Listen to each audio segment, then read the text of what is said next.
Painting or sculpture, a photograph exercise. Continuous learning and self-evaluation is a core part of method training. In this exercise, you embark on a shared sensory experience, merging yourself with the character by exploring the imagined given circumstances depicted in a work of art, which you select, because it may bring you closer to understanding your character's world. The painting exercise is an improvisation, or étude for you to both explore the imaginary painting through the five senses, as well as a means to inspire a role. The goal is to fully transform yourself into a chosen character, to intensify your belief in the reality you wish to create, having the thoughts and sensations of the character in a logical sequence. Perfecting this exercise intensifies your powers of observation, as you create a character's soul and complex world outside of the play. You invent the character's inner life within the work of art. Initially, you choose any art that moves you deeply.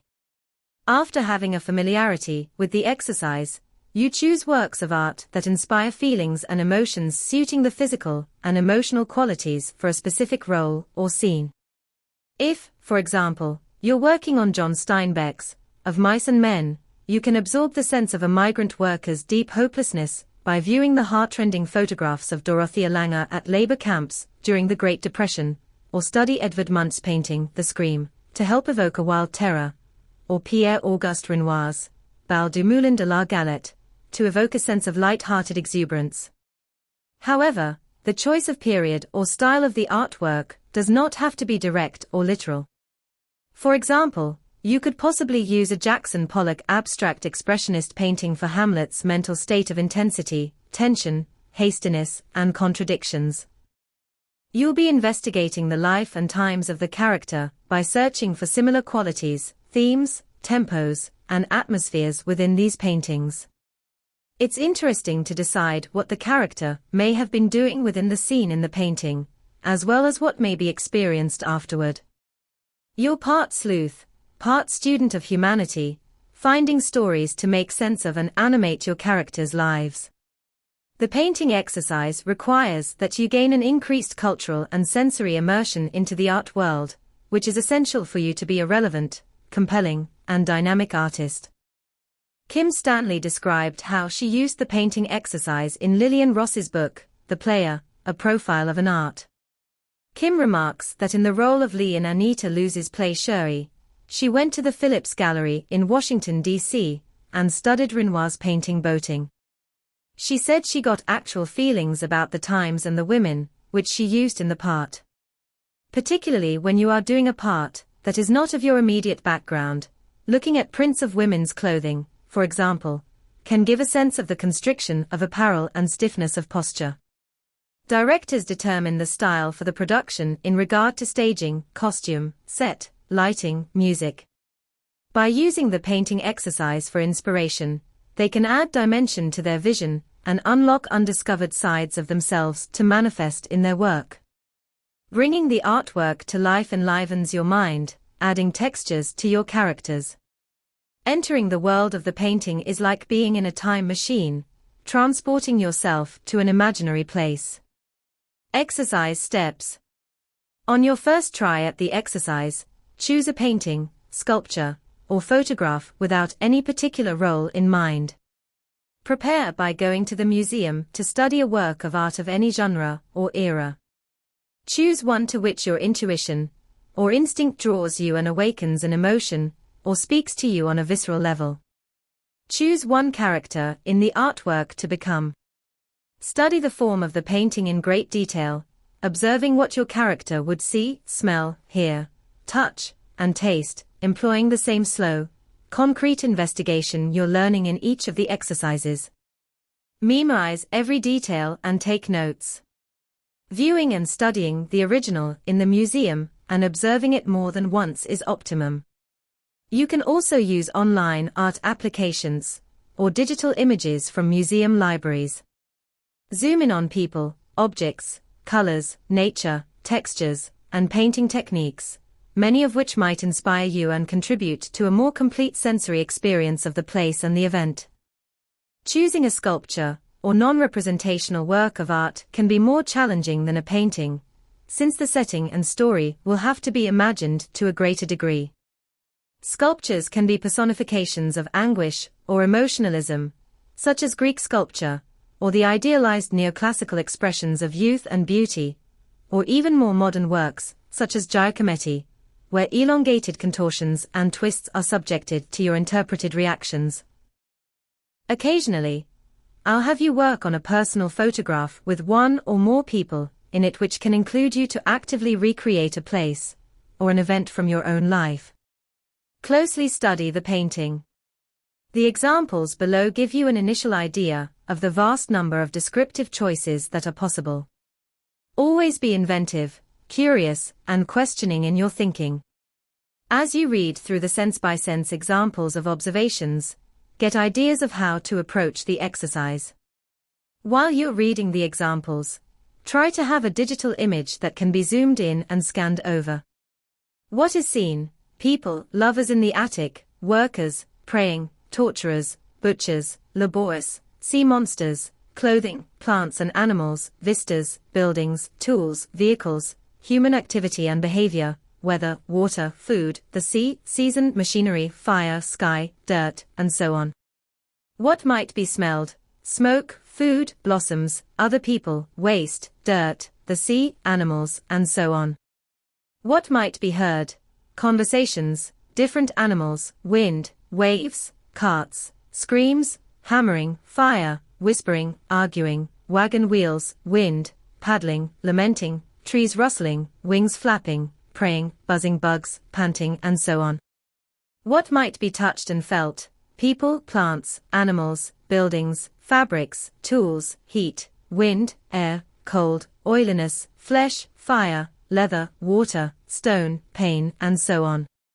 What might be tasted? Food, bitterness, dust, drink, cigarettes, smoke, dirt, communion wafers, blood, sweat, water, and so on. Look at the work of art and observe all the characters' activities. Ask yourself questions about the man tied to the stake and the woman carrying hot charcoal near him. Was he tortured? What for? Or the man in the blue cape, take woman in the red dress, the men fishing, rowing, or walking on water. Who are they? A demon, Jesus, or a petitioner? Take your time, in a relaxed yet active manner, while sensorially discovering the life and times depicted. Slowing down is crucial so that you're not rushing and doing a broad brush imitation, or a miming of activities.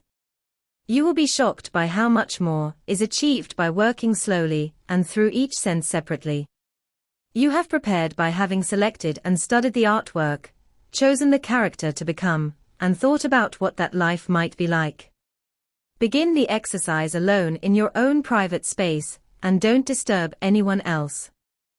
The first half hour is devoted to making a sensory exploration of the setting by actively moving around in the place and creating all the objects. Bring in a few props and a simple costume that doesn't have to be exactly as in the painting. Work at home the same way. Every character you portray mustn't only know who they are, but where they are. The place must be created. Use the first person, for example, by saying I'm touching the cold stone wall, or I'm smelling the fragrant roses and feeling the sharp thorns, or I'm hearing the grinding motor and street sounds. Make the effort to pick up and touch imaginary objects, exploring their texture, weight, colors, sounds, and tastes. What season is it and what is the weather like? How do you, as the character, get up and move? What is your comportment, size, your posture? What daily activities would you be doing? Ask how you're groomed, including your makeup and jewelry. What's the expression on your face, your attitude? Clothing can be especially evocative, and can give your character a sense of style. How are the garments constructed? Are they stiff, colorful, tattered, worn from age and repeated use? The kind of fabric may be an expression of the life and social position of the subject. Everything counts and adds life to the character. Explore the possibilities of what might not be depicted, not only before or after the artwork, but also behind doors and buildings or underwater. If subjects are naked, where and why did they undress? If you've chosen a portrait of a single person to work with that doesn't have a setting or background, be precise in what the environment might look and smell like, and place yourself there. If it helps you to begin by striking your character's pose, do so. Build on the character's physical aspects. Don't spend the whole time in one position, as if you're an artist's model, or the work becomes static and too mental. The pose is a touchstone to which you can return throughout the exercise, but then riff on it, like a jazz improvisation. I've added a second part to the exercise, using the process of improvisation to force a connection between actors to enhance their experiences and initiate action. After working alone at first, the teacher then directs you to begin the improvisations as your character by visiting another actor for about 5 to 10 minutes. You confide in each other, talking about your respective lives, needs, joys, troubles, flaws, and secrets. Connecting can be verbal or non-verbal. As you move from person to person, introduce yourself, describe your place vividly, and say what's on your mind, and listen intently to your partner. Ask questions about their reality, and respond to them. As you switch partners and articulate your ideas about who you are, where you are, and why you're there, make the descriptions sensory specific. Having the actors improvising and communicating with each other was not part of Strasberg's original exercise. What's very powerful and productive in having you visit the other actors is you will continue to learn more and more about your character as you interact with others. Fresh ideas come to light as a result. Wild juxtapositions and interactions occur, such as a Picasso-esque woman dealing with a medieval church official, or a Degas ballet dancer with a Van Gogh potato harvesting laborer, or a business magnate chatting with Titian's Mary Magdalene, or Frida Kahlo discussing things with Vermeer's girl with the pearl earring. Lively improvisations with bold contrasts result. When observing two actors interacting well, I may suggest adding a few lines from a monologue or a scene, primarily for the actors to maintain the rhythm and sensations within the context of the line. Hearing about the other actors' respective paintings, as well as repeating the description of your own, creates a unique perspective. You reveal yourself by articulating and codifying your own personal sensory and emotional reality. Adapting to each other and listening carefully to what's being said while retaining your own identity develops commitment and will. There's a transformation that organically occurs with revelations and impulses arising from each interaction. Contrasting values come face to face.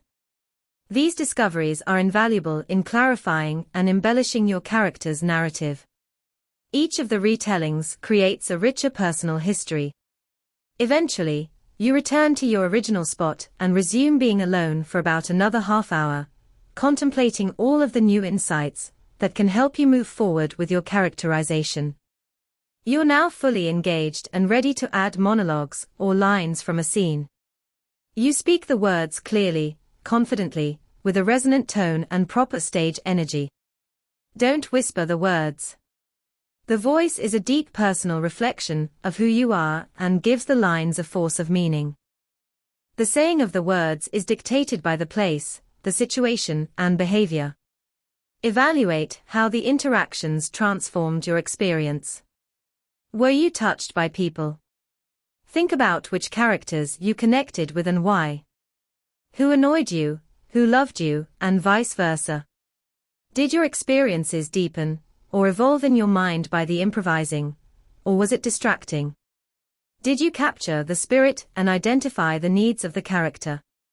After the exercise, I offer critiques and you make comments about your experience.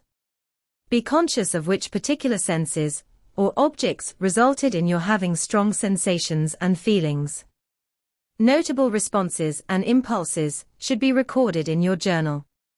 In the future, paintings, photographs, or sculptures can be chosen that you instinctually and passionately feel represent the values that are truthful for every part you play. After perfecting the exercise, it can be used to quickly evoke the desired frame of mind. Invariably, there are more actor comments about the painting exercise than any of the other exercises. I believe this is due to the fact that the exercise calls for actors to be open to a new process of discovery in deepening the search for the character, as well as using other arts to serve as inspiration.